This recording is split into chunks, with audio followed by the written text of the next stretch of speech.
Gandang araw mga kabakyard. Muli ay nandito tayo upang i-update kayo dito sa aking ginawang inasimbol na machine sa makina ng washing machine. Ito ay aking bubuuhin na mga kabakyard. Ito ay from Bataan. Dinala ko rito sa Camarines Norte. At narito po ang pulley block. At ito yung talim, nakatip pa. Gagawin ko po ng panggawa ng kukupit. Ito po. Testingin ko lang po kung pwede. Simula ng bilang pasimula ay manual na muna po. Kaunting tiyaga lang. Di pa tayo pwedeng bumili ng malaking makina.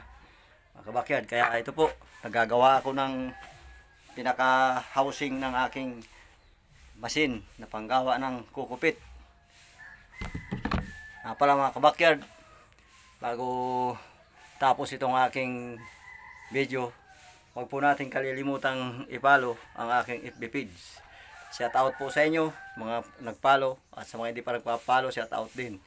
Marami pong salamat sa inyo mga kabakyard. Abangan po ang pagbuo nitong makina ko, pagtitesting ko hanggang sa mabuo ito ngayong araw na to. Marami pong salamat kabakyard.